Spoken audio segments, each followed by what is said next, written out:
Vous le savez sûrement, mais ces dernières semaines ont été riches en émotions dans le monde du jeu vidéo. Entre les news sur les consoles next-gen, l'apparition de nouveaux jeux et l'annonce de nouveaux opus de sagas connues, le monde du jeu vidéo fait beaucoup parler de lui ces derniers temps. Parmi ces annonces, je pense que vous n'êtes pas passé à côté de la révélation du prochain Assassin's Creed de Ubisoft, Assassin's Creed Valhalla, qui se déroulera à l'époque des Vikings. La saga des Assassin's Creed existe depuis maintenant bien longtemps, et malgré des hauts et des bas, la licence a toujours su proposer de nouveaux contenus. Il ne faut pas oublier que certains chemins pris ont plu, d'autres non. À l'occasion de la sortie du prochain opus en fin d'année 2020, je voulais revenir sur cette saga, sur l'histoire de ces jeux et sur l'héritage qu'ils ont laissé. Mais pour parler d'une saga aussi dense qu'est Assassin's Creed, je vous propose de présenter cette dernière sous plusieurs vidéos que je ferai au fur et à mesure du temps et qui narrera des périodes et des jeux spécifiques de la saga. Dans ces vidéos, je me pencherai plus sur les parties gameplay avec les nouveautés apparaissant dans les nouveaux opus, les musiques composées pour la saga et l'histoire des jeux.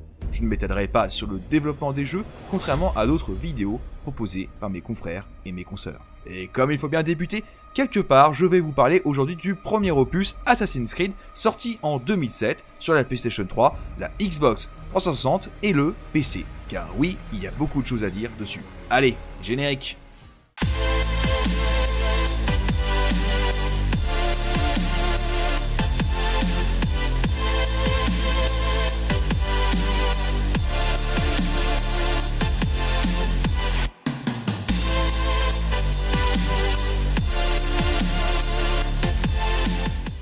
Bonjour à tous, et oui, aujourd'hui nous allons voyager à travers le temps grâce à l'Animus, cet appareil technologique de Abstergo Industries qui, grâce à votre ADN, vous permet de vivre des moments historiques de vos ancêtres. Je vous souhaite donc la bienvenue sur les Terres Saintes en pleine troisième croisade, conflit opposant les Sarrasins de Saladin et les croisés européens menés par le roi d'Angleterre, Richard Cœur de Lion.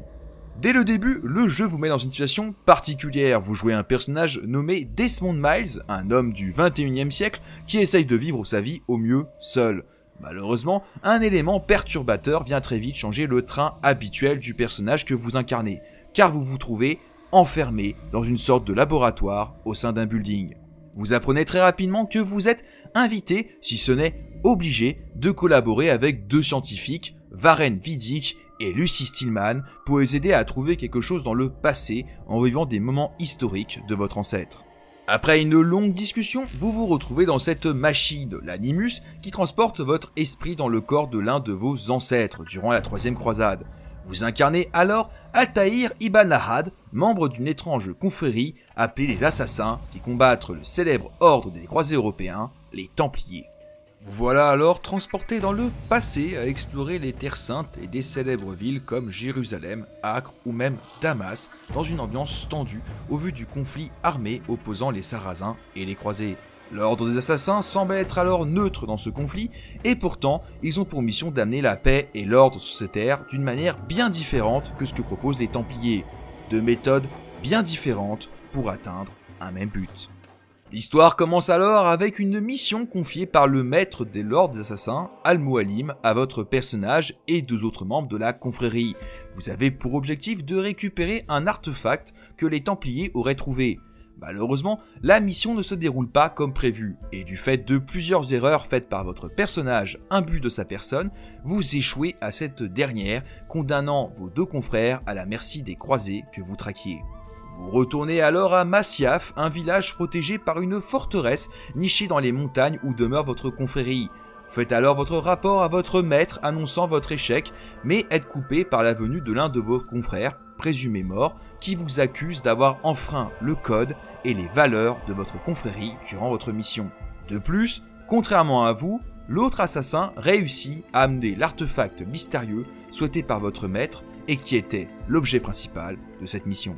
Vous n'avez hélas pas le temps d'en discuter plus car un groupe de croisés mené par un certain Templier dénommé Robert de Sablé attaque le village et la forteresse. Après les avoir repoussés, vous êtes convoqué par votre maître qui décide de vous punir à sa manière face à l'échec de votre précédente mission et de l'affront que vous avez fait à la fraternité. Votre personnage se réveille ensuite et après discussion avec votre maître, vous comprenez très vite qu'il va falloir vous racheter auprès de lui et de la confrérie en refaisant vos preuves. La situation vous oblige donc à devoir assassiner plusieurs membres de l'ordre des Templiers sous la directive de votre mentor et maître des assassins. Vous allez devoir voyager dans les différentes villes des Terres Saintes pour enquêter, fouiller et trouver chaque membre important de l'ordre des Templiers dans le but de les assassiner. Par ailleurs, au début du jeu, vous ne savez même pas que ce sont des Templiers, vous comprenez juste que ce sont des hommes maléfiques issus des deux camps s'affrontant sur les Terres Saintes et qui n'ont rien à voir entre eux. Très vite, vous allez comprendre qu'ils sont tous liés par une seule et même cause et font partie de la même fraternité, les Templiers. En effet, il semblerait que cette faction européenne aille au-delà des frontières et rassemble les hommes des différents camps dans un but commun, mettre fin au conflit, quitte à s'opposer à leurs propres dirigeants respectifs et assurer une paix stable en exerçant une pression sur la population et en supprimant leur libre arbitre. Leur objectif est alors semblable à l'ordre des assassins, même si cette notion de libre arbitre est quelque chose de primordial pour vous et votre credo. Après tout, les hommes doivent rester libres. Pour accomplir votre mission au mieux, chaque assassinat demandera une préparation en amont. Vous allez devoir vous rendre dans un bureau de l'ordre des assassins dans chaque ville pour vous renseigner sur la situation. Puis, vous allez devoir accomplir diverses missions pour préparer l'assassinat qui viendra juste après avoir accompli tous les préparatifs. Très vite, vous allez vous rendre compte que ces assassinats et tout ce système de préparation va être très répétitif. En effet, pour chaque cible, vous allez devoir vous rendre dans une ville, aller au bureau, récupérer des renseignements, accomplir des missions de préparation vous demandant d'accomplir des quêtes secondaires mais semblables à chaque fois, et enfin, assassiner votre cible avant de revenir voir votre maître avec la preuve évidente de la mort d'un des 9 Templiers. Malgré ces répétitions, le jeu vous propose un monde semi-ouvert, les villes sont vastes, vous pouvez grimper quasiment partout, explorer chaque ruelle, entrer dans certains bâtiments et même explorer à cheval une partie des Terres Saintes. Dans chaque ville, vous allez avoir plusieurs points d'intérêt à prendre en compte pour faire vos missions ou vous faciliter la tâche pour accomplir cette dernière. Vous allez avoir les points d'observation avec votre vision d'aigle vous permettant d'avoir une vue détaillée du quartier autour de ce point. Ensuite, vous allez avoir les citoyens malmenés par des gardes vous offrant la possibilité de débloquer des accès à certains lieux via des groupes de pèlerins ou en faisant des alliés dans certains quartiers en sauvant des personnes dans le besoin en éliminant les gardes gênants. Et enfin, pour finir, vous allez trouver toutes les missions de préparation d'assassinats diverses et variées que le jeu vous propose, même si à la longue, elles peuvent vite devenir redondantes comme je vous disais tout à l'heure. En plus de l'histoire principale et de l'exploration, le jeu vous propose de collecter diverses bannières appartenant aux diverses factions, pour pousser le joueur à aller au-delà des sentiers battus. Et également, vous aurez la possibilité de traquer des membres secondaires de l'Ordre des Templiers à travers toute la carte du jeu, jusqu'à en éliminer 60 pour accomplir un défi du jeu. Pour accomplir au mieux vos missions, vous aurez alors plusieurs possibilités, agir en toute discrétion ou favoriser le combat armé avec vos opposants.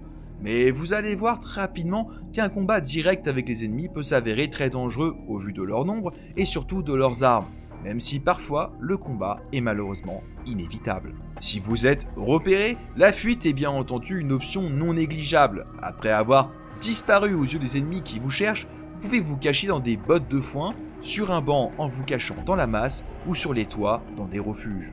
Le jeu Assassin's Creed propose alors un certain renouveau des mondes open world et crée carrément un genre à part entière. En effet, le premier opus a des ressemblances avec un RPG, mais pourtant il manque cruellement d'options. Pas de personnalisation, pas d'achat d'équipements, d'armes ou d'objets, vous débloquez vos armes et vos compétences au fur et à mesure de vos missions, sans même pouvoir les améliorer ou les changer.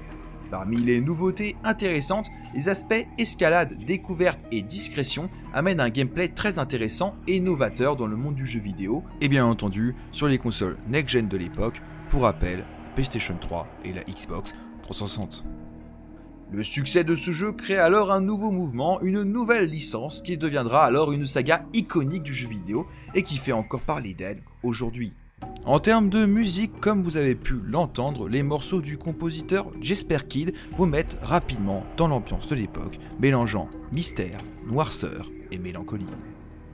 Attention, car à partir de maintenant, je risque de vous spoiler l'histoire du jeu car je vais revenir sur l'histoire et la conclusion du premier opus.